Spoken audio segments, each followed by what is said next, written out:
अस्सलाम वालेकुम दोस्तों, एक बार फिर से आपका बहुत बहुत स्वागत हमारे चैनल पर। आज 20 फरवरी इतवार का दिन है। सऊदी अरब की ताज़ा फटाफट बड़ी खबरों में आज बात करेंगे। सऊदी अरब में जो चेकिंग इन दिनों हार्ड चल रही है उसको लेकर आखिर कहां कहां चेकिंग चल रही है, आगे क्या रिपोर्ट्स है, कब तक चेकिंग चलेगी, इसके बारे में बात करेंगे। साथ ही बात करेंगे किंग फहद पुल के जरिए जो सऊदी अरब से बहरीन जाएंगे उनके लिए एक अच्छी खबर, इस खबर पर बात करेंगे। साथ ही बात करेंगे सऊदी अरब और ईरान के रिश्तों को लेकर सऊदी अरब ने एक बहुत ही बेहतरीन नई पेशकश कर दी है। अब देखना होगा कि ईरान किस तरह का जवाब देता है, इस खबर के बारे में बात करेंगे। साथ ही आपको बताएंगे कि हुरूब केस में जो लोग 10-12 साल पहले डिपोर्ट हुए हैं उनके लिए क्या बनेगा, क्या जवाजात उनको सऊदी अरब आने की इजाज़त देगा। इसके अलावा आज की वीडियो हम रियाल रेट और गोल्ड के रेट पर भी बात करेंगे। साथ ही अंत में मौसम के बारे में जानेंगे। तो पूरी वीडियो पर अंत तक बने रहिएगा, एक एक खबर आपके लिए चुनी हुई और काम की है। चलिए खबरों का सिलसिला शुरू करते हैं। न्यूज़ बुलेटिन की शुरुआत में सबसे पहले बात करेंगे सऊदी अरब में इन दिनों जो चेकिंग का सिलसिला काफ़ी तेज़ी से चल रहा है उसको लेकर कुछ और नई जानकारी सामने आई। दरअसल आपको बता दें कि सऊदियों के नाम पर जो अजनबी कारोबार करते हैं उसको अरबी में तस्तर तिजारी कहा जाता है। इसके लिए बाकायदा 6 महीने का टाइम दिया गया था और 16 फरवरी इसकी आखिरी तारीख थी। 17 फरवरी से चेकिंग शुरू हो गई है और चेकिंग ये किसी एक विभाग की तरफ से नहीं की जा रही है बल्कि सऊदी गवर्नमेंट के अलग अलग विभाग जिसमें जवाजात, पुलिस और इसके अलावा मिनिस्ट्री ऑफ कॉमर्स यानी कई तरह के विभागों को मिलाकर एक कमेटी बनाई गई है और मार्केटों में चेकिंग का सिलसिला जारी है। इस हवाले से एक वीडियो जारी की गई है जो कि आपके सामने है। चेकिंग करने वाली कमेटी का कहना है कि मार्केटों में चेकिंग के दौरे किए गए तो यहाँ पर दुकानें बंद पाई गई। दुकानें सिर्फ किसी एक शहर में नहीं बल्कि सऊदी अरब के कई शहरों में दुकानें बंद पाई जा रही है। इन दुकानों में रेस्टोरेंट, लॉन्ड्रीज, ब्यूटी पार्लर, बिजली और सैनिटरी की दुकानें, फल व सब्जी बेचने वाली दुकानों के अलावा गाड़ियों की वर्कशॉप वगैरह सभी शामिल है। लेकिन यहाँ आपको बता दें कि बात सिर्फ मार्केट तक ही खत्म नहीं हो जाती। जो आज़ाद तरह से वर्कर काम करते हैं उनके लिए भी मुश्किल है। जो लोग अंदर रहकर काम करते हैं वो तो ठीक है, एक हद तक बच जाएंगे, लेकिन जो लोग ऑन रोड काम करते हैं उनके लिए काफ़ी मुश्किल बनी हुई भी। इस बारे में कुछ नहीं कहा जा सकता कि सख्त चेकिंग का सिलसिला कब तक जारी रहेगा, लेकिन खबर के मुताबिक अभी भी चेकिंग कार्रवाइयाँ आने वाले दिनों में जारी रहेंगी। सऊदी अरब में इन दिनों कोरोना को लेकर हालात काफ़ी बेहतर है और कह सकते हैं कि कोरोना अपने आखिरी चरण में है। रिपोर्ट्स इन दिनों काफ़ी बेहतर आ रही हैं। साथ ही जो सख्त नियम बनाए गए थे लोगों के लिए उनको भी अब ख़त्म किया जा रहा है। जैसे कि आपने बीते दिनों जाना कि इंडिया जाने के लिए भी जो PCR की रिपोर्ट है अब उसकी पाबंदी ख़त्म हो गई है। अब यहाँ खबर आ रही है किंग फहद पुल के रास्ते जो भी बहरीन जाएंगे उन पैसेंजर्स के लिए भी PCR की शर्त ख़त्म कर दी गई है। इसके लिए सऊदी या अजनबी होने के लिए कोई शर्त नहीं है। जो कोई भी सऊदी अरब से बहरीन जाएगा किंग फहद पुल के ज़रिए उनको PCR की रिपोर्ट नहीं दिखानी होगी। इस नियम पर आज ही यानी 20 फरवरी से अमल शुरू हो चुका है। सऊदी एजेंसी के मुताबिक बहरीन को सऊदी अरब से जोड़ने वाले पुल के मैनेजमेंट का कहना है कि सऊदी अरब आने के लिए PCR की शर्त अभी भी बरकरार है, यानी सऊदी अरब अगर कोई आएगा तो PCR दिखाना होगा। जाने के लिए ये पाबंदी ख़त्म कर दी गई है। आपकी जानकारी के लिए बता दें कि बहरीन के सिविल एविएशन की तरफ से इससे पहले हवाई पैसेंजर्स के लिए भी PCR और क्वारंटाइन की शर्त ख़त्म करने का ऐलान किया गया था, जिस पर अमल इतवार यानी आज 20 फरवरी से शुरू हो चुका है।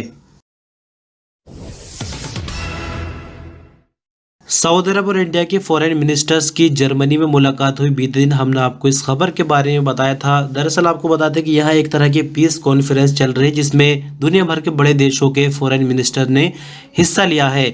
तो आपको बता दें कि सऊदी अरब के फॉरेन मिनिस्टर ने यहाँ पर जो स्पीच दी है एक उसमें बहुत ही अहम बात कही गई है।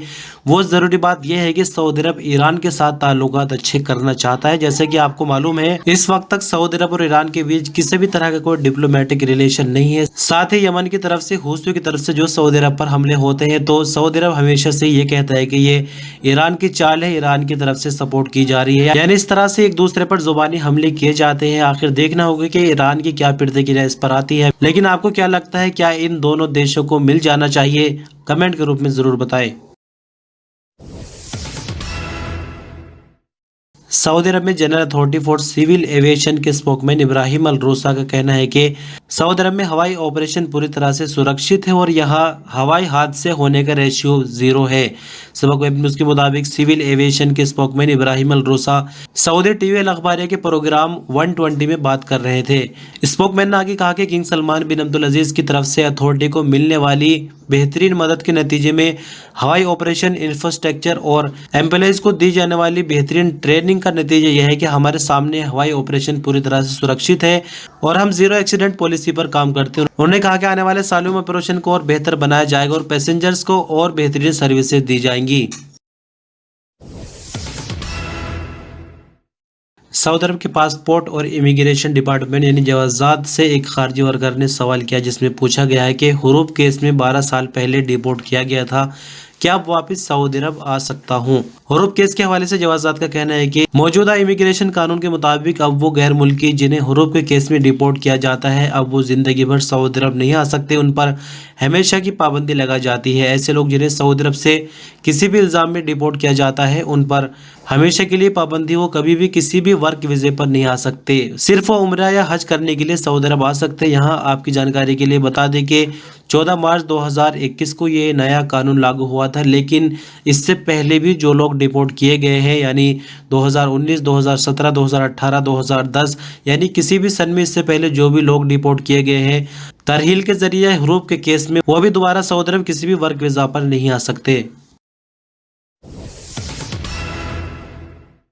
सऊदी मिनिस्ट्री ऑफ कॉमर्स का कहना है कि सोना खरीदने वाले ग्राहक का हक है, अगर मोतियों का वजन 5% से ज्यादा हो तो बिल में उसको भी लिखा जाएगा। मिनिस्ट्री ऑफ कॉमर्स ने अपने बयान में आगे कहा कि सोना खरीदने वाले ग्राहक का हक है कि खरीदे गए जेवर के कैरेट, जेवर के मेकिंग चार्ज के अलावा अगर पुराना जेवर बेचा जा रहा हो तो उसको भी बिल में लिखना होगा। मिनिस्टर ऑफ कॉमर्स का आगे कहना है कि दुकानदार से जो बिल ग्राहक ले उसमें शोरूम का नाम, उसका पता, license number, commercial registration number, telephone number, सोने का वजन और जेवर की पूरी डिटेल, जबकि ग्राहक का नाम भी उसके अंदर शामिल होना चाहिए।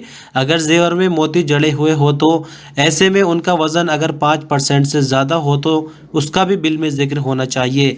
बिल में कीमती पत्थर और सोने का वजन भी लिखा जाए। कीमती पत्थर का मतलब जैसे कि डायमंड या कोई दूसरे मोती वगैरह हो सकते हैं।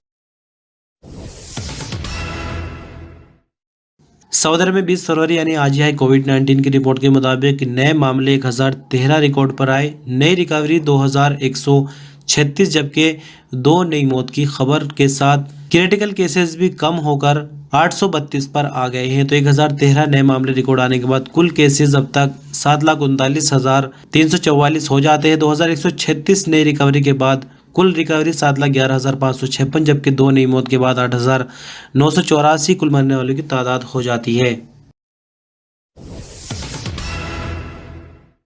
सऊदी अरब के अल-बाहर रीजन की पुलिस ने एक औरत को टक्कर मारकर जख्मी करने वाले तेज रफ्तार कार के ड्राइवर को गिरफ्तार कर लिया है। अल-बाहर रीजन के एक हाईवे पर तेज रफ्तार कार ड्राइवर पैदल सड़क पार करने की कोशिश करने के दौरान एक औरत को टक्कर मारकर फरार हो गया था। हादसे के वायरल वीडियो में देखा गया कि सड़क पार करने की कोशिश के दौरान कार की टक्कर से औरत सड़क पर गिरकर बेहोश हो गई, जबकि दूसरी गाड़ियां भी वहां से गुजर रही थी। सड़क पर मौजूद लोगों ने हादसे के बारे में पुलिस को तो खबर किया, साथ ही उस औरत को दूसरी तेज रफ्तार गाड़ियों से भी बचाया।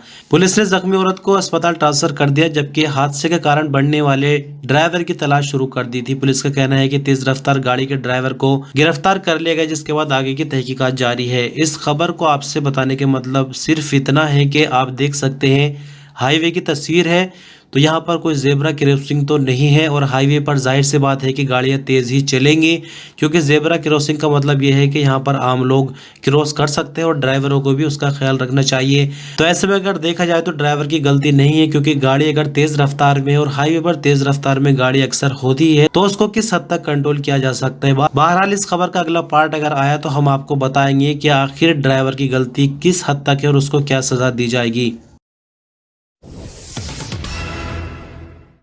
तो बात करेंगे सऊदी अरब के आज के रियाल के रेट की। सिर्फ इंडिया के लिए आज हम रियाल का रेट बताएंगे। तो सबसे पहले बात करेंगे फौरी की। फौरी का आज का रेट रहा 19 रुपये 54 पैसे। इंजाज यानी अलबिलाद बैंक 19 रुपये 64 पैसे। STC पे 19 रुपये 60 पैसे। तहवील अलराजी 19 रुपये 95 पैसे। वेस्टर्न यूनियन 19 रुपये 68 पैसे।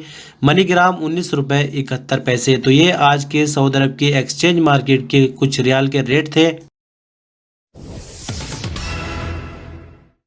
सऊदी अरब की गोल्ड मार्केट में आज 24 कैरेट 1 ग्राम गोल्ड की कीमत 228 रियाल और 95 हलाला रिकॉर्ड की गई। 22 कैरेट 1 ग्राम गोल्ड की कीमत 209 रियाल और 87 हलाला रही। 21 कैरेट 1 ग्राम गोल्ड की कीमत 200 रियाल और 33 हलाला रिकॉर्ड की गई।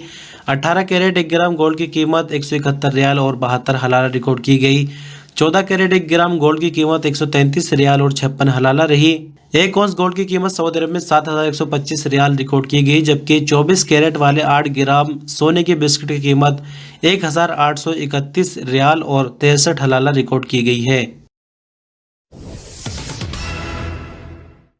और अंत में बात करेंगे मौसम को लेकर। जैसे कि हमने कल भी आपको कुछ वीडियोस दिखाए थे, कहीं बारिश है तो कहीं बर्फ पड़ रही है। आज की खबर के मुताबिक सऊदी अरब में मौसम के जानकार डॉक्टर अब्दुल अजीज अल हुसैनी का कहना है कि सऊदी अरब के कई इलाके सर्दी की ज़बरदस्त लपेट में हैं। सबक वेब न्यूज़ के मुताबिक उन्होंने आगे कहा कि सर्दी की लहर शिमाली इलाकों से शुरू हो चुकी है और उसका दायरा फैलता जा रहा है।